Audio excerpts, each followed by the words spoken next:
Job లేక ఇబ్బంది పడుతున్నారా? అయితే మెడికల్ కోడింగ్ మీకు మంచి ఆప్షన్. వెంటనే కాల్ చేసి కోర్సులో జాయిన్ అవ్వండి.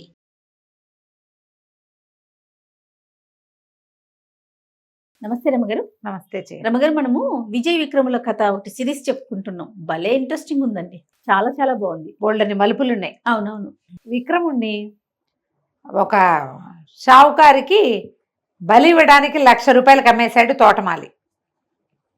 అమ్మేస్తే వాళ్ళేం చేశారు, పిల్లాడిని దగ్గర తీసి మాట్లాడి మా ఇది ఆగిపోయింది, మేము వచ్చిన విమానం ఆగిపోయింది, అందుచేత నిన్ను బలివ్వటానికి కొన్నామని చెప్పేశారు. కలివిడ్లు అబ్బోదిబ్బమ్మని లబలబలాడి, నన్ను బలివ్వద్దు, మీ విమానాన్ని నేను బాగు చేసి పెడతా, బలిస్తే అయిపోదు, విమానాలు యంత్రాలు అవి రిపేర్ చేయాలి, నేను ప్రయత్నం చేస్తానని శ్రద్ధగా దాని ఏర్పాటంతా చూసి కొన్ని మీటర్ల కిందకి పైకి తిప్పి కాస్త రిపేర్ చేసేసరికల్లా అది కదలటం మొదలుపెట్టింది. వాళ్ళు ఆ 1,00,000 వదిలేసుకుని ఈ అబ్బాయిని కూడా వదిలిపెట్టి, బాబు వెళ్ళిపో, అనవసరంగా నిన్ను బలిచ్చేవాళ్ళము, నీ వల్ల రిపేర్ ఎట్లా చేయాలో కూడా తెలిసింది మాకు, వాళ్ళకి ఇంత పిల్లలు ఉంటే వాళ్ళని దగ్గర కూర్చోబెట్టుకుని చూపించాడు, ఇది నొక్కాలి, ఇది లాగాలి, దీనివల్ల ఇది కదులుతోంది, ఇది సరి చేస్తే అది సరిపోతుంది, గ్రీజ్ పెడితే కూడా సరిపోతాయి ఒక్కొక్కసారి పెద్ద పెద్ద ప్రాబ్లమ్స్. దాంతో వాళ్ళు విక్రముడిని వదిలిపెట్టేశారు. ఆ విక్రముడు కూడా చిచ్చి వీటితో ఉండకూడదు, డబ్బుల కోసం చూసుకుని వృధాగా నా ప్రాణాలు తీయటానికి చేశాడే మోసకాడు, వాళ్ళతో వెళ్ళి వాళ్ళకి పని ఉంది అని చెప్పి నన్ను పంపించేశాడు, చచ్చినా ఇంకా తోటమాలి దగ్గరికి వెళ్ళకూడదు, సరే అన్నయ్య ఎలా ఉంటే అలా ఉంటాడు, నేను ఇక్కడి నుంచి వెళ్ళిపోతానని తోటమాలిని వదిలిపెట్టేసి వెళ్ళిపోయాడు. ఇంతలో అక్కడ ఏం జరిగిందంటే, రాజభవనంలో ఈ రాజకుమార్తె విద్యావతి తను పెళ్లి చేసుకుంది కదా విజయ్ని, అమ్మాయి ఏమిటి భద్రగజం ఎవరికి దండేస్తే వాళ్ళని పెళ్లి చేసుకుంటానని కొట్టేసింది. ఆ గుంపు చాలా మంది వచ్చారు రాజకుమారులు. వచ్చిన వాళ్ళలో మధుకరుడు అనే ఒక రాజకుమారుడు, వాడు హర్ట్ అయ్యాడు కదా, అతను ఏం చేశాడంటే తన రాజ్యంలో చాటింపు వేసేట, ఎవరైతే విద్యావతిని నాకు తెచ్చప్పచెప్తారో వాళ్ళకి అర్ధరాజ్యం ఇస్తాను.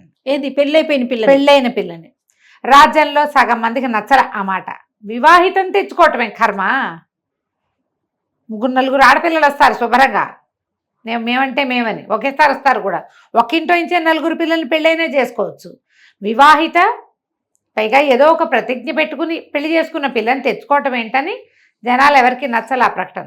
కానీ ఒక ముసలమ్మ తన మనవడికి అర్ధరాజ్యం కావాలని నేను వెళ్ళి సాధించుకొస్తానని వీళ్ళ రాజ్యానికి వచ్చింది.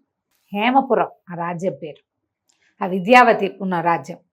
ఈ ముసలమ్మ వచ్చి ఇక్కడ వీళ్ళతో పాటు ఉండి, విజయుడు విద్యావతి వాళ్ళతో పాటే ఉండి చాలా నమ్మించింది, మంచి మాటలు చెప్పి చక్కగా అలంకారం చేసి మంచిగా భార్యాభర్తలు ఇద్దరు కలిసి ఉన్నప్పుడల్లా సరదాగా కబుర్లు చెప్తూ బాగా అలవర్చి వాడికి ఏమిటి ఎలాగైనా విజయుడిని సంహరించి ఈ పిల్లని విద్యావతిని తీసుకెళ్ళాలి. ఆవిడ తనతో పాటు గాలిలో ఎగిరే ఒక మంచాన్ని, యంత్రంతో ఎగిరేదాన్ని, చిన్న సైజు విమానం లాంటి దాన్ని తెచ్చి రాజభవనంలో ఓ పక్కన రహస్యంగా పెట్టింది. రోజువారీ పాలు పట్టుకొచ్చి ఇచ్చేది ముసలమ్మ, అందులో ఏలకులని కర్పూరని రుచికరమైన పదార్థాలు వేసేది. అట్లా ఇప్పుడు రోజువారీ ముసలమ్మ తెచ్చే పాలు తాగటానికి అలవాటు పడిన విజయుడు ఒకనాటి రాత్రి ఆమె తెచ్చిన విష పాలు తాగి మరణించాడు. లబో దిబో అక్కడి నుంచి అంత్యక్రియలు చేసేసారు. అయ్యో, చేసేసాక ఈ విద్యావతి విపరీతంగా ఏడుస్తుంటే ఈవిడ ఆ అమ్మాయిని ఏం చేసింది, ఇట జనం ఆచరించి వీళ్ళందరిలో ఉంటే నువ్వు ఇట్లాగే ఉంటావు రా అని అంతఃపురం ఓ పక్కకి తీసుకెళ్ళి తను ఏ మంచాన్ని అయితే తన యంత్ర సహాయంతో ఎగిరేదాన్ని తెచ్చిందో ఆ మంచం మీద కూర్చోబెట్టింది. ఆ పిల్ల ఏడుస్తూ మెల్లిగా జారబడింది. కొద్దిగా చీకటి పడేసరికి ఈ ముసలమ్మ ఏం చేసింది, దాన్ని మేటలన్నీ తిప్పి తలుపులు తెరిచేసరికి ఇది మంచం ఎగరటం మొదలుపెట్టింది. ఈ పిల్ల బాగా ఏడుస్తూ ఉంది, ఏడ్చి మెల్లిగా చేరబడి మాగన్నుగా నిద్రపెట్టింది. ఆ మంచం ఏమో ఆకాశంలో ఎగిరిపోతుంటే ముందుకు వెళ్ళాక అంత దూరం వెళ్ళేసరికి చల్లని గాలి పువ్వుల వాసన తగిలేసరికి ఈ పిల్ల తెల్లబోయింది, నిద్ర పట్టింది. సడన్గా చలేస్తే మనకు మెలకు రాదు, పిల్లలు లేచి చూసుకుంటే ఇంకేముంది, మంచం మీద పైన వెళ్తోంది. తను మంచం మీద పైన వెళ్తుంది, మంచం మీదే ముసలిది కూడా కూర్చుని ఉంది. క్షణం అయ్యేసరికి అమ్మాయికి అర్థమైంది, అటు ఇటు చూస్తే తను ఎటువైపు వెళ్తుంది, రాజ్యం నుంచి బయటికి వెళ్ళిపోతున్నట్టు తెలుస్తోంది. ఇప్పుడు అటు ఇటు చూసుకుని భర్తని ఇదే ఏదో చేసేసింది ముసలిది, ఇది ఏదో దొంగయత్నంతో నా దగ్గరికి వచ్చిందని ఏం చేసింది, దభేల్మని మంచం మించి కిందకి దూకేసింది. దూకటం కింద ఏదో నదిలో పడిపోయింది. ముసలిది హాహాకారాలు చేసింది కానీ తను దూకలేదు, పట్టుకోలేదు. ఏం చేస్తుంది, ఆ మంచంతో ఎగురుకుంటూ ఆ మధుకరుడి రాజ్యానికి వెళ్ళిపోయింది. ఈ పిల్ల ఇట్లా నదిలో దూకేసింది అనేసరికి అతను చాలా చింతించాడు. రాజ్యంలో అందరూ చెప్పారు పతివ్రతగా ఉంటారు ఆడవాళ్ళు, ఇట్లాంటి పని చేయకూడదు అని. అయ్యో అక్కడైనా బతకనిచ్చాను కాదే, మొగుడు పోయాడు, ఇది అయిపోయింది. దాంతో ఏం చేయలేక ఊరుకున్నాడు. మధుకరుడు ఒప్పుకొని ఊరుకున్నాడు. ఇంకేం జరగల. ఆ అమ్మాయి ఇక్కడ చెరువు ఒడ్డున పడిపోయింది, నదిలో పడింది, కొట్టుకుని నది ఒడ్డుకి కొట్టుకొచ్చింది ఓ పక్కకి. అదే సమయానికి ఈ అబ్బాయి విక్రముడు ఈ తోటమాలి దగ్గర నుంచి వెళ్ళిపోతూ అటు ఇటు ఏదో చిన్న పన్న పనులు చేసుకుంటూ అదే రాజ్యంలో ఉన్నాడు. ఈ రాజ్యపు పొలిమేరల దగ్గరికి వచ్చేసరికల్లా కాస్త మంచినీళ్ళు తాగుదామని నదిలోకి దిగితే నది ఒడ్డు నుంచి కొట్టుకొచ్చి విద్యావతి కనపడిందట.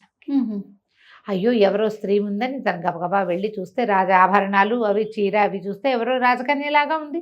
ఆమెను బయటికి లాక్కొచ్చాడు, గట్టు మీదకి ఓ పక్కకి తీసుకొచ్చి అడిగాడు, ఎవరమ్మా ఏమిటి అంటే ఆవిడ వాళ్ళ ఏడ్చి నేనేం చేయను, కొద్ది రోజుల క్రితమే నా వివాహం అయింది, నేను రాజకుమార్తెని, నా పేరు విద్యావతి, విజయుడని నా భర్త చాలా అద్భుతమైన వాడు, అతను నవ్వితే రత్నాలు రాలుతాయి. అడిగాడు, ఏడిస్తే కన్నీళ్ళు గారితే ముత్యాలు రాలుతాయా అన్నాడు. తెలీదు, నవ్వుతాడు, నవ్వితే రత్నాలు రాలుతాయి, నానేమో ఇట్లా అతను కాస్త చనిపోయాడు, ఎంత అద్భుతమైన వాడు అనేసరికి కుర్రాడు ఏడవటం మొదలుపెట్టాడు. చనిపోయాడు అనగానే అన్నయ్య చచ్చిపోయాడని అర్థమైందా, ఇక ఏడవటం మొదలుపెట్టాడు. వీడు ఏడుస్తుంటే కళ్ళలోంచి ముత్యాలు రాలుతుంటే అమ్మాయి నిర్ఘాంతపోయి చూస్తోంది. ఏడిస్తే నీళ్ళు ముత్యాలు రాలుతాయి కదా.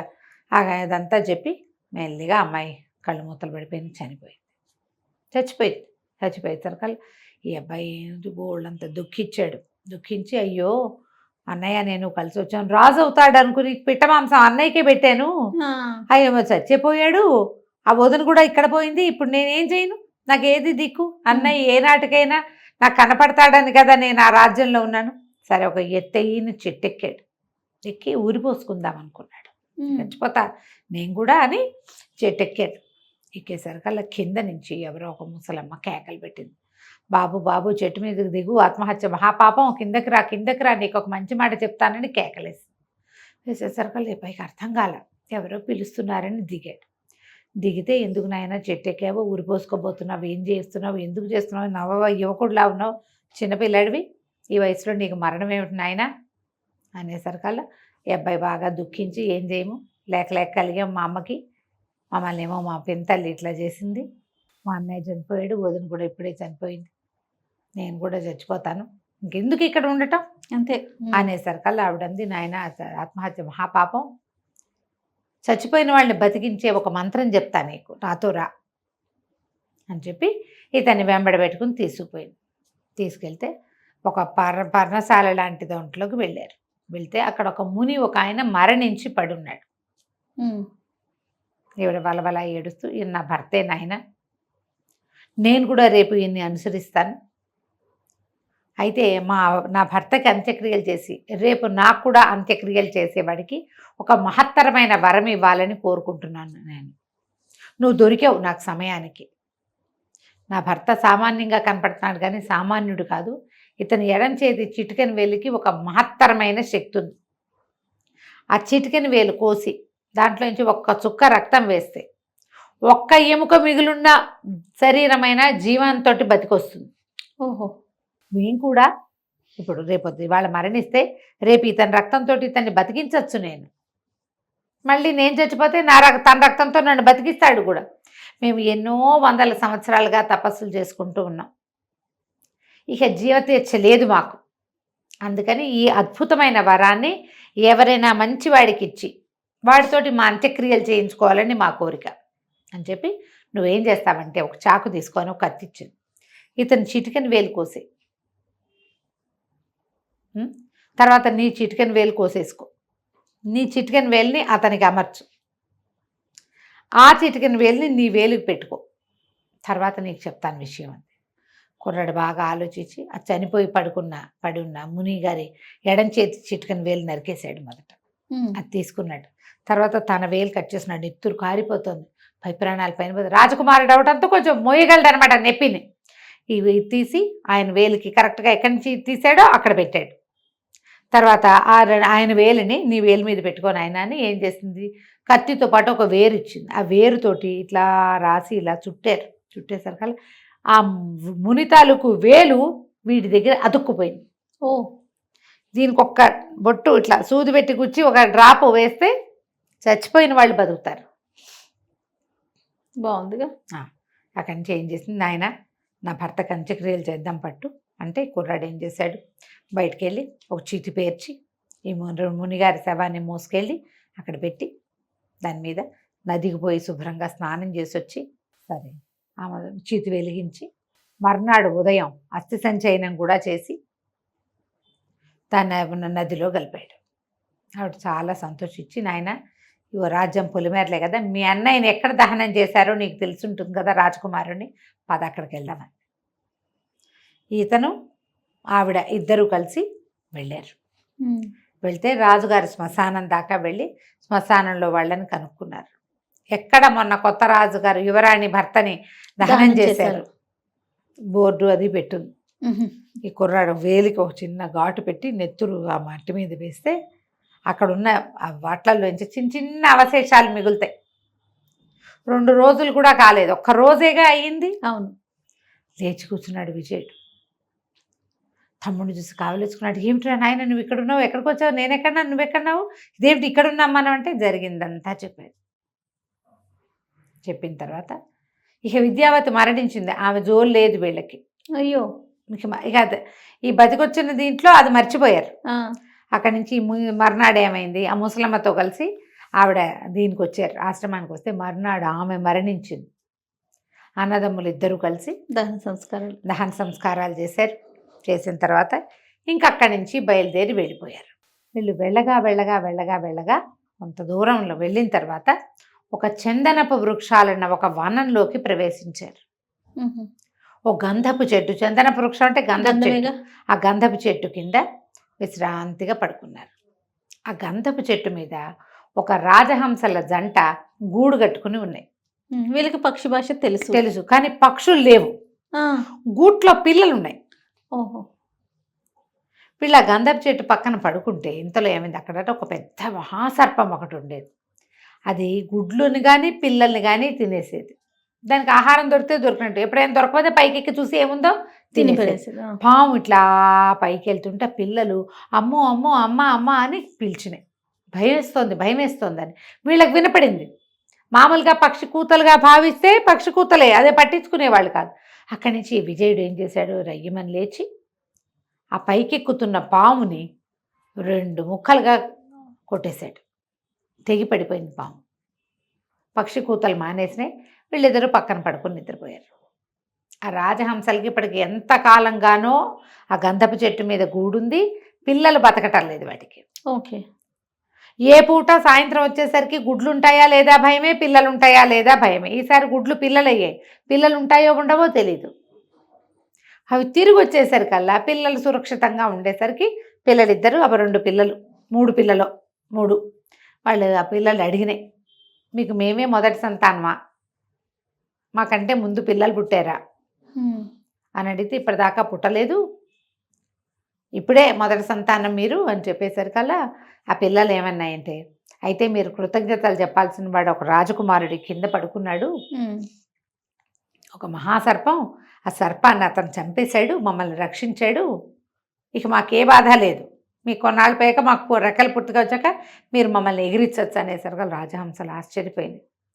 2 దిగొచ్చి ఈ రాజకుమారులు ఇద్దరు పడుకున్న చోట కూర్చుని ఏడవటం మొదలుపెట్టాయి. విపరీతంగా శోకించింది. రాజకుమారులు ఇద్దరు లేచారు. లేస్తే వాళ్ళు అన్నారు, మేమేం చేయలేదు మిమ్మల్ని, మేము మీ జోలికి కూడా రాలా, ఊరికే పడుకున్నాం, రేపు లేచి వెళ్ళిపోతాం, నేను చేసిన పొరపాటల్లో ఒక రాజసర్పం పైకి చెట్టెక్కుతుంటే దాన్ని కొట్టేశాను, గంధపు చెట్టుకి దెబ్బ తగిలిందా, మీకు ఏమైనా ఇబ్బంది అయిందంటే అవి 2 తెగేడిచి, నాయన ఇప్పటికి ఎంతకాలంగానో పిల్లలు దక్కలేదు మాకు, మా పిల్లల్ని దక్కించిన మహానుభావుడివి, నీకు ఏ సహాయమైనా చేయగలుగుతాం మేము. ఓకే. నీకు ఏది కావాలంటే అది చేస్తాము అని చెప్పి కావలిచ్చుకున్నాయి. కావలిచ్చుకుని ఎంతో సంతోషంగా వాళ్ళతో పాటు గడిపినాయి. ఇంత మటుకు విన్నాం కదా, ఎంత టర్న్ వచ్చింది కథలో. అవును, నెక్స్ట్ టర్న్ ఏంటో మళ్ళీ మనం రెండో భాగంలో, తర్వాత భాగంలో విందాం. తప్పకుండా రమ్య గారు. నమస్తే. నమస్తే.